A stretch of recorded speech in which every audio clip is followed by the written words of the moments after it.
गृहस्थ जीवन में जब श्रीमद् भागवत कथा का रस घुलता है तो हर दिन एक नई रोशनी से भर जाता है। आज से हम इस दिव्य यात्रा की शुरुआत करने जा रहे हैं जो जीवन को एक नई दिशा देगी। प्रिय साथियों, श्रीमद् भागवत गीता और भागवत कथा ये केवल धर्म ग्रंथ नहीं है, बल्कि जीवन को जीने की सही कला सिखाने वाले दिव्य मार्गदर्शक हैं।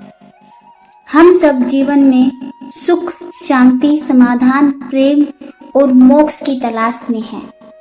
लेकिन ये सब हमें तभी मिलता है जब हम सत्य ज्ञान को अपने जीवन का हिस्सा बना लेते हैं। आज से मैं इस चैनल पर श्रीमद् भागवत कथा की पूरी श्रृंखला शुरू करने जा रही हूँ। इस यात्रा में हम गीता और भागवत के वो अमूल्य सूत्र जानेंगे जो न केवल हमारे मन को शांत करेंगे, बल्कि हमारे गृहस्थ जीवन, परिवार, समाज और आत्मा तक को प्रकाशित करेंगे। इस पहले वीडियो में मैं आपको श्रीमद् भागवत के उन 12 संकल्पों का संक्षिप्त परिचय देने जा रही हूँ जो हर भागवत कथा में लिए जाते हैं। ये 12 संकल्प हमारे जीवन की हर दिशा को शुद्ध करने का आह्वान करते हैं, जैसे शुद्ध विचार, शुद्ध वाणी, शुद्ध कर्म।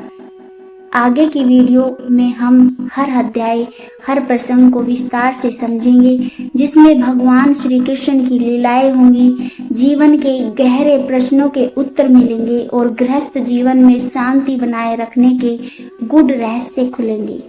इसलिए यदि आप चाहते हैं कि आपका घर, आपका परिवार और आपका मन सदा आनंद से भरा रहे, तो श्रीमद् भागवत कथा की इस यात्रा का हिस्सा अवश्य बने।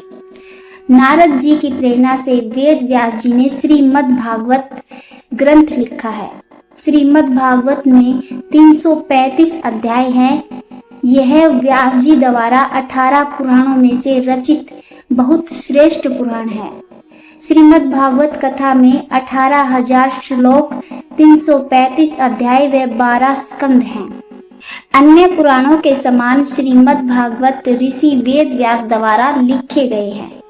ऋषि सुखदेव जी जो वेद व्यास के बेटे थे, उन्होंने श्रीमद् भागवत को राजा परीक्षित को सुनाया था।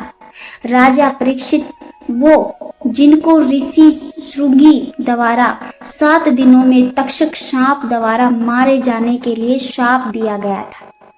इसमें भक्ति, ज्ञान तथा वैराग्य की महानता को दर्शाया है। विष्णु और कृष्ण अवतार की कथाओं का ज्ञान कराती इस पुराण में काम कर्म, निष्काम कर्म, ज्ञान साधना, सिद्धि साधना, भक्ति, अनुग्रह, मर्यादा, द्वैत, अद्वैत, द्वैता, द्वैत, निर्गुण, सगुण ज्ञान प्राप्त होता है। श्रीमद् भागवत पुराण विद्या का अक्षय भंडार है। यह पुराण सभी प्रकार के कल्याण देने वाला है। यह भक्ति शाखा का अद्वितीय ग्रंथ माना जाता है और आचार्यों ने इसकी अनेक टीकाएं की है। कृष्ण भक्ति का यह आगार है। साथ ही उच्च दार्शनिक विचारों की भी इसमें प्रचुरता है। परवर्ती कृष्ण काव्य की आराध्या राधा का उल्लेख भागवत में नहीं मिलता। इस पुराण का पूरा नाम श्रीमद् भागवत पुराण है। प्रथम स्कंद। इस पुराण के प्रथम स्कंद में 19 अध्याय हैं, जिनमें सुखदेव जी ईश्वर भक्ति का महात्म्य सुनाते हैं। भगवान के विविध अवतारों का वर्णन, देव ऋषि नारद के पूर्व जन्मों का चित्रण, राजा परीक्षित के जन्म, कर्म और मोक्ष की कथा, अश्वत्थामा का निंदनीय कृत्य और उसकी पराजय, भीष्म पिता का प्राण त्याग, श्री कृष्ण का द्वारका गमन, विदुर के उपदेश, धृतराष्ट्र, गांधारी तथा कुंती की तनगमन एवं पांडवों का स्वर्गारोहण के लिए हिमालय में जाना आदि घटनाओं का क्रमवार कथानक के रूप में वर्णन किया गया है। द्वितीय स्कंद। इस स्कंद का प्रारंभ भगवान के विराट स्वरूप वर्णन से होता है। इसके बाद विभिन्न देवताओं की उपासना, गीता का उपदेश, श्री कृष्ण की महिमा और कृष्णार्पण मस्तु की भावना से की गई भक्ति का उल्लेख है। इसमें बताया गया है कि सभी जीवात्माओं में आत्मा स्वरूप कृष्ण ही विराजमान है। पुराणों के 10 लक्षणों और सृष्टि उत्पत्ति का उल्लेख भी इस स्कंद में मिलता है। तृतीय स्कंद उद्धव और विदुर जी की भेंट के साथ प्रारंभ होता है। इसमें उद्धव जी श्री कृष्ण की बाल लीलाओं तथा अन्य लीला चरित्रों का उल्लेख करते हैं। इसके अलावा विदुर और मैत्रेय ऋषि की भेंट, सृष्टि क्रम का उल्लेख, ब्रह्मा की उत्पत्ति, काल विभाजन का वर्णन, सृष्टि विस्तार का वर्णन, वराह अवतार की कथा, दीति के आग्रह पर ऋषि कश्यप द्वारा असमय दीति से सहवास एवं 2 अमंगलकारी राक्षस पुत्रों के जन्म का शाप देना, जय विजय का संत कुमार द्वारा शापित होकर विष्णु लोक से गिरना और दीति के गर्भ से हिरण्याक्ष एवं हिरण्यकश्यपु के रूप में जन्म लेना, प्रहलाद की भक्ति, वराह अवतार द्वारा हिरण्याक्ष और नरसिंह अवतार द्वारा हिरण्यकश्यपु का वध, कर्दम देवहूति का विवाह, सांख्य शास्त्र का उपदेश तथा कपिल मुनि के रूप में भगवान का अवतार आदि का वर्णन इस स्कंद में किया गया है। चतुर्थ स्कंद। इस स्कंद की प्रसिद्धि पुरंजनोपाख्यान के कारण बहुत अधिक है। इसमें पुरंजन नामक राजा और भारत खंड की एक सुंदरी का रूपक दिया गया है। इस कथा में पुरंजन भोग विलास की इच्छा से 9 द्वार वाली नगरी में प्रवेश करता है। वहां वह यवनों और गंधर्वों के आक्रमण से माना जाता है। रूपक यह है कि 9 द्वार वाली नगरी यह शरीर है। युवावस्था में जीव इसमें स्वच्छंद रूप से विहार करता है, लेकिन काल कन्या रूपी वृद्ध अवस्था के आक्रमण से उसकी शक्ति नष्ट हो जाती है और अंत में उसमें आग लगा दी जाती है। रूपक को स्पष्ट करते हुए नारद जी कहते हैं, पुरंजन देहधारी जीव है और 9 द्वार वाला नगर यह मानव देह है। 9 द्वार, 2 आंखें, 2 कान, 2 नासिक छिद्र, 1 मुख, 1 गुदा, 1 लिंग। अविद्या तथा अज्ञान की माया रूपी वह सुंदरी है। उसके दास सेवक 10 इंद्रियां हैं। इस नगर की रक्षा पंचमुखी सर्प करते हैं। 11 सेनापति, पाप और पुण्य के 2 पहिए, 3 गुणों वाली रथ की ध्वजा, त्वचा आदि 7 धातुओं का आवरण तथा केंद्रीय द्वारा भोग शिकार का प्रतीक है। काल की प्रबल गति एवं वेग ही शत्रु गंधर्व चंड वेग है। उसके 360 गंधर्व सैनिक वर्ष के 360 दिन एवं रात्रि हैं, जो सन्ने सन्ने आयु का हरण करते हैं। 5 प्राण वाला मनुष्य रात दिन उनसे युद्ध करता रहता है और हारता रहता है।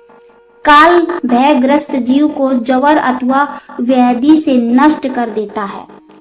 इस रूपक का भाव यही है कि मनुष्य अपनी इंद्रियों के उपभोग से निरंतर भोग विलास में पड़कर अपने शरीर का क्षय करता रहता है। वृद्ध अवस्था आने पर शक्ति क्षीण होकर अनेकों रोगों से ग्रस्त एवं नष्ट हो जाता है। परिजन उसके पार्थिव शरीर को आग की भेंट में चढ़ा देते हैं। पंचम स्कंद में प्रियव्रत, अग्निद्र, राजा नभि, ऋषभदेव तथा भरत आदि राजाओं के चरित्र का वर्णन है। यह भरत जड़ भरत है, शकुंतला पुत्र नहीं। भरत का मृग योनि में जन्म, फिर गंडक नदी के प्रताप से ब्राह्मण कुल में जन्म तथा सिंधु सोवीर नरेश से आध्यात्मिक संवाद आदि का उल्लेख है। इसके पश्चात पुरंजनोपाख्यान की भांति रूपक द्वारा प्राणियों के संसार रूपी मार्ग का सुंदर वर्णन किया गया है। इसके बाद भरत वंश तथा भुवन कोश का वर्णन है। तदुपरांत गंगावतरण की कथा, भारत का भौगोलिक वर्णन तथा भगवान विष्णु का स्मरण शिशु मार्ग नामक ज्योतिषी चक्र द्वारा करने की विधि बताई गई है। अंत में विभिन्न प्रकार के रौरव नरकों का वर्णन यहाँ किया गया है। षष्ठ स्कंद में नारायण कवच और पुंसवन व्रत विधि का वर्णन जनोपयोगी दृष्टि से किया गया है। पुंसवन व्रत करने से पुत्र की प्राप्ति होती है। व्याधियों, रोगों तथा ग्रहों के दुष्प्रभावों से मनुष्य की रक्षा होती है। एकादशी एवं द्वादशी के दिन इसे अवश्य करना चाहिए। इस स्कंद का प्रारंभ कन्या कुब्ज के निवासी उजामिल उपाख्यान से होता है। अपनी मृत्यु के समय अजामिल अपने पुत्र नारायण को पुकारता है। उसकी पुकार पर भगवान विष्णु के दूत आते हैं और उसे परम लोक ले जाते हैं। भागवत धर्म की महिमा बताते हुए विष्णु दूत कहते हैं कि चोर, शराबी, मित्र द्रोही, ब्रह्मघाती, पुत्र पत्नी गामी और चाहे कितना भी बड़ा पापी क्यों न हो, यदि वह भगवान विष्णु के नाम का स्मरण करता है तो उसके कोटि कोटि जन्मों के पाप नष्ट हो जाते हैं। किंतु इस कथन में अतिशयोक्ति दिखाई देती है। पर शस्त्रीगामी और गुरु की पत्नी के साथ समागम करने वाला कभी सुखी नहीं हो सकता। यह तो जघन्य पाप है। ऐसा व्यक्ति घोर नरक में ही गिरता है। इसी स्कंद में दक्ष प्रजापति के वंश का भी वर्णन प्राप्त होता है। नारायण कवच के प्रयोग से इंद्र को शत्रु पर भारी विजय प्राप्त होती है। इस कवच का प्रभाव मृत्यु के पश्चात भी रहता है। इसमें वत्रासुर राक्षस द्वारा देवताओं की पराजय, यश, दधीचि ऋषि की अस्थियों से वज्र निर्माण तथा वत्रासुर के वध की कथा भी दी गई है। सप्त स्कंद में भक्त राज प्रहलाद और हिरण्यकश्यपु की कथा विस्तार पूर्वक है। इसके अतिरिक्त मानव धर्म, वर्ण धर्म और स्त्री धर्म का विस्तृत विवेचन है। भक्त प्रहलाद के कथानक के माध्यम से धर्म, त्याग, भक्ति तथा निष्प्रियता आदि की चर्चा की गई है। अष्टम स्कंद, इस स्कंद में ग्रह द्वारा गजेंद्र के पकड़े जाने पर विष्णु द्वारा गजेंद्र उद्धार की कथा का रोचक वृतांत है। इस स्कंद में समुद्र मंथन और मोहिनी रूप में विष्णु द्वारा अमृत बांटने की कथा भी है। देवासुर संग्राम और भगवान के वामन अवतार की कथा भी इस स्कंद में है। अंत में मत्स्य अवतार की कथा यह स्कंद समाप्त हो जाता है। नवम स्कंद, पुराणों के एक लक्षण वंशानुचरित के अनुसार इस स्कंद में मनु एवं उनके 5 पुत्रों के वंश इक्ष्वाकु वंश, नीमि वंश, चंद्र वंश, विश्वामित्र वंश तथा पुरु वंश, भरत वंश, मगध वंश, अनु वंश, धैर्यु वंश, त्रुवसु वंश और यदु वंश आदि का वर्णन प्राप्त होता है। राम, सीता आदि का भी विस्तार से विश्लेषण किया गया है। उनके आदर्शों की व्याख्या भी की गई है। दसम स्कंद, यह स्कंद 2 खंडों पूर्वार्ध और उत्तरार्ध में विभाजित है। इस स्कंद में श्री कृष्ण चरित्र विस्तार पूर्वक है। प्रसिद्ध राम पंचाध्यायी भी इसमें प्राप्त होती है। पूर्वार्ध के अध्यायों में श्री कृष्ण के जन्म से लेकर अक्रूर जी के हस्तिनापुर जाने तक की कथा है। उत्तरार्ध में जरासंध से युद्ध, द्वारकापुरी का निर्माण, रुक्मणी हरण, श्री कृष्ण का गृहस्थ धर्म, शिशुपाल वध आदि का वर्णन है। यह स्कंद पूरी तरह से श्री कृष्ण लीला से भरपूर है। इसका प्रारंभ वसुदेव देवकी के विवाह से प्रारंभ होता है।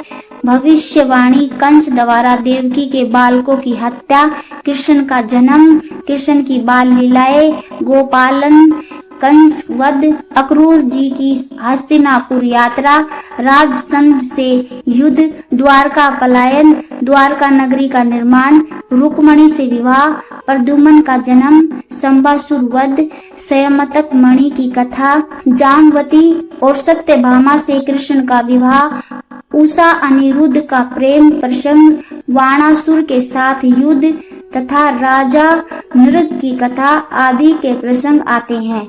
इस स्कंद में कृष्ण सुदामा की मैत्री की कथा भी दी गई है। एकादश स्कंद में राजा जनक और 9 योगियों के संवाद द्वारा भगवान के भक्तों के लक्षण गिनाए गए हैं। ब्रह्मवेता दत्तात्रेय महाराज यदु को उपदेश देते हुए कहते हैं कि पृथ्वी से धैर्य, वायु से संतोष और निर्लिप्तता, आकाश से अपरिच्छिन्नता, जल से शुद्धता, अग्नि से निर्लिप्तता एवं माया, चंद्रमा से क्षणभंगुरता, सूर्य से ज्ञान ग्राहकता तथा त्याग की शिक्षा ग्रहण करनी चाहिए। आगे उद्धव को शिक्षा देते हुए 18 प्रकार की सिद्धियों का वर्णन किया गया है। इसके बाद ईश्वर की विभूतियों का उल्लेख करते हुए वर्ण आश्रम, धर्म, ज्ञान योग, कर्म योग और भक्ति योग का वर्णन है। द्वादश स्कंद। इस स्कंद में राजा परीक्षित के बाद के राजवंशों का वर्णन भविष्य काल में किया गया है। इसका सार यह है कि 138 वर्ष तक राजा प्रद्योतन, फिर शिशुनाग वंश के 10 राजा, मौर्य वंश के 10 राजा 136 वर्ष तक, श्रृंग वंश के 10 राजा 112 वर्ष तक, कण्व वंश के 4 राजा 345 वर्ष तक, फिर आंध्र वंश के 30 राजा 456 वर्ष तक राज्य करेंगे। इसके बाद आमिर, गर्दवी, कड़, यवन, तुर्क, गरुड़ और मौन राजाओं का राज्य होगा। मौन राजा 300 वर्ष तक और शेष राजा 1099 वर्ष तक राज्य करेंगे। इसके बाद बालिक वंश और शूद्रों तथा मलेच्छों का राज्य हो जाएगा। धार्मिक और आध्यात्मिक कृति के अलावा शुद्ध साहित्यिक एवं ऐतिहासिक कृति के रूप में भी यह पुराण अत्यंत महत्वपूर्ण है। आज तो बस शुरुआत है। आगे श्रीमद् भागवत कथा की हर वीडियो में हम वो दिव्य ज्ञान पाएंगे जो हमारे जीवन को बदल देगा। इसलिए चैनल को सब्सक्राइब करना न भूलें और हमारी भागवत कथा की पूरी प्लेलिस्ट जरूर देखें ताकि कोई भी अध्याय छूट न जाए। लिंक डिस्क्रिप्शन में है, क्योंकि भागवत कथा केवल सुनने की चीज नहीं, ये आत्मा से जुड़ने का माध्यम है। इस दिव्य यात्रा में आपका स्वागत है।